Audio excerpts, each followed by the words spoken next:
the people have to be asking themselves, what can we do for ourselves?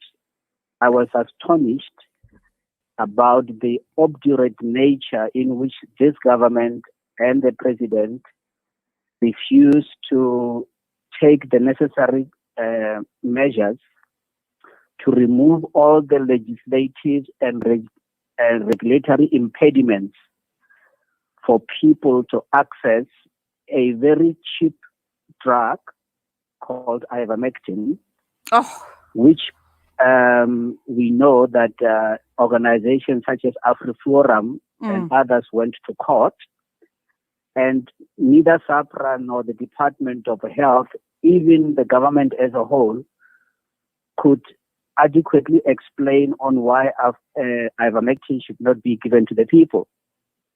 But evidence, scientific evidence, points to a drastic reduction in caseload, as well as the people that get hospitalized because of acute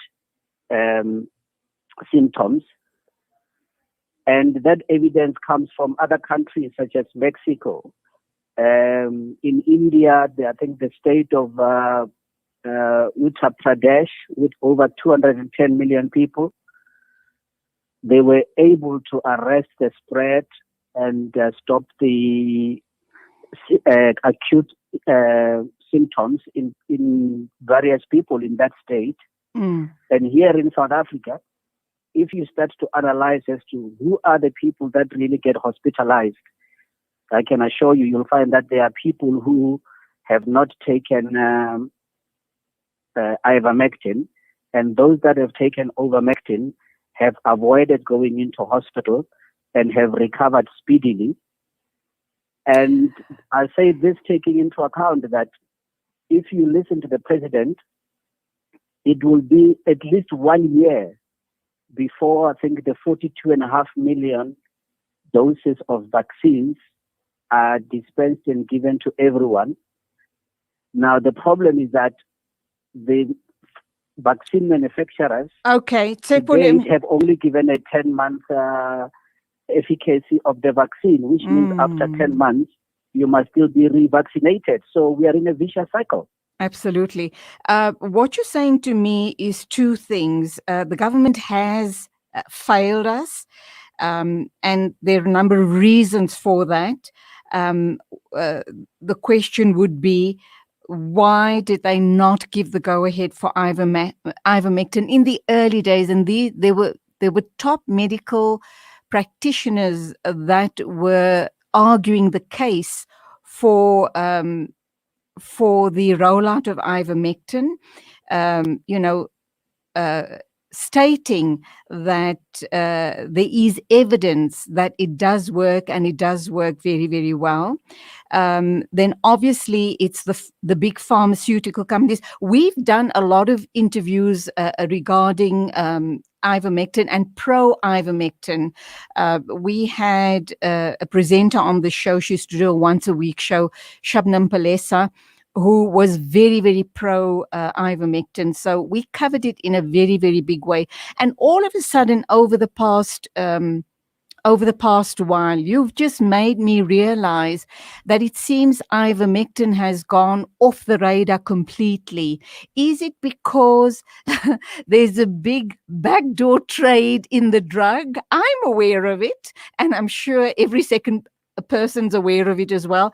So we can buy this under the counter, so to speak, and a lot of people have done that. We are forced to do it to protect our health and well-being. So is that the reason why it's gone off the radar? Or is there a limited or license to be able to buy ivermectin and people are still using it? So there's that issue. And then there's also the issue of who is gaining out of this dreadful situation we find ourselves in. Is it the pharmaceutical companies? Is it the tenderpreneurs? Is it corrupt officials? Are people getting money, people under the counter, so to speak, to just make South Africa sick, and somebody somewhere along the line is benefiting? Your thoughts? Well, I dare say that the president of this country has failed in the oath of office that he took to protect the people of this country and to uphold the Constitution. He should have, and it was incumbent upon him by virtue of the oath of office he took, to have made it possible for South Africans to be able to freely choose if they want ivermectin. And ivermectin by now should have been available as aspirin is available. You can buy aspirin over the counter, and the cost of ivermectin will be no more than 5 rand. Mm-hmm. Now, everyone in this country can afford ivermectin. Children as young as 6 months old can take ivermectin. There are no people in hospital today who have taken ivermectin and are seriously ill. Now, why would this government continue to actually aid, assist in driving ivermectin underground, whereby the prices have gone 100-fold? Mm-hmm. People are now paying something that they could have been paying between 5 rand, and if you add ivermectin with a antibiotic called doxycycline as well as zinc, the cost would be no more than 35 rand. Every South African can afford 35 rand. This government can afford 35 rand. All right, and Tshepo. yet their people are being refused. I'm loving this conversation, but we were meant to be analyzing the president's speech. But you've taken me in a totally different direction. Can I ask why? Why are you so pro ivermectin? And what medical knowledge do you have that you touting this so aggressively? Have you used it? I have got scientific literature that is peer reviewed. Have you used it? Dr. Paul Marek. Have you used it personally? I have used it personally. Whilst being, I know people that have used it personally, both here in India. I know people in America. I know people in Nigeria that are using it. I can read scientific literature. I have at many times are in touch with scientists, medical doctors. In fact, last year, April 2020, I, on this very radio station, advocated that instead of this government, this regime, putting soldiers on the street at the cost of 4.6 billion rand, that the only army they needed at the time was virologists, public health officials, scientists, to come up with therapeutic protocols, because I believed at the time that early treatment or a prophylactic effect was what was going to work against all the waves of COVID that were to come. And of course, the government didn't listen. Thousands of people have died. Very prominent people that were adding value to the economy of this country have died needlessly because they were refused a simple treatment that is so cheap. AfriForum should never have had to go to court. But they went to court. And having gone to court, the government and SAPRA and all the World Health Organization could not explain as to why ivermectin should not be given to people. The right to try. Why are people denied the right to try? And this drug is not made freely available to all. So I'm just saying that the president completely failed in the oath of office that he takes. And I'm astonished that he continues to want to enjoy occupying the position of president when it is evident there should not have been people dying today. He should never have made the announcement that he did yesterday, more so because it had less science, it had more of platitudes, which have not added any value. So, people are left in the lurch. All right, let me ask you this question then. Someone's just called in to ask. He's just been diagnosed as positive, obviously, COVID-19. Symptoms are not too severe. Has never used ivermectin before. How should he start using ivermectin to prevent his condition from worsening. Can you give me that advice, or do you believe that's something that needs to be engaged with via his medical professional? Well, a medical practitioner will have to advise on how to take ivermectin. That's one, but nothing stops anyone from requesting ivermectin as a treatment or as a prophylaxis from a medical practitioner.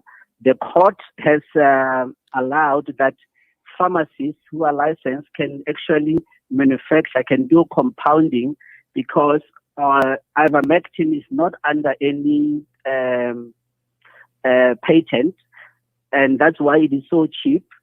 But it is effective. All but right. Anyone, I'm not licensed to say, look, take this drug or that drug. But I'm saying I took it.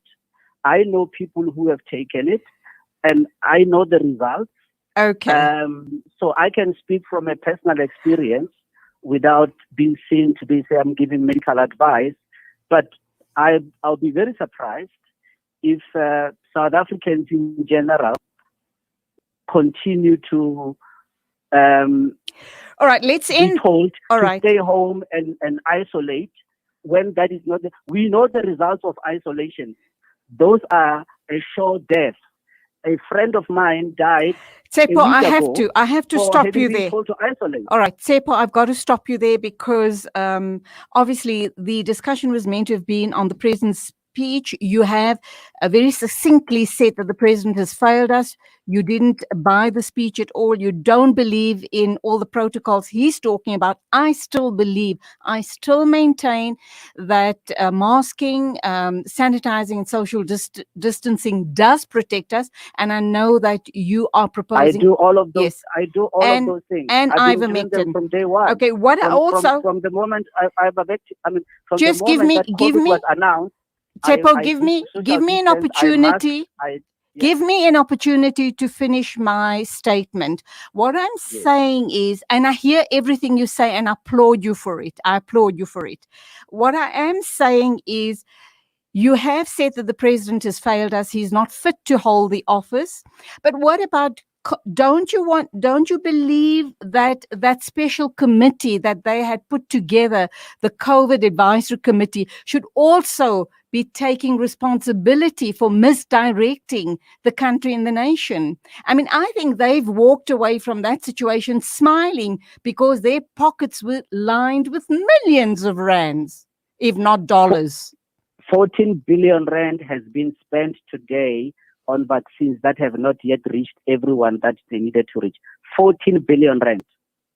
So the question is, the buck stops with the president. He's the one who hired all those army of advisors. Right. He must be the one who takes ultimate responsibility and accountability. All right, very quickly, Tshepo, very quickly, your thoughts on the third wave, curfew being increased by an hour, and liquor outlets, limited time of trade. Is it enough to protect us going forward? All of those gimmicks are guesswork. Okay, let's leave it there. Unfortunately, I've run out of time, but I've enjoyed engaging with you on the show this morning, even though the thrust of the discussion seemed to have been focused on ivermectin. But I'm glad you brought it up. It's going to give hope to other people as well. Let's hope lives will continue to be saved with the use of ivermectin. Inshallah, God willing. Thank you indeed for your time.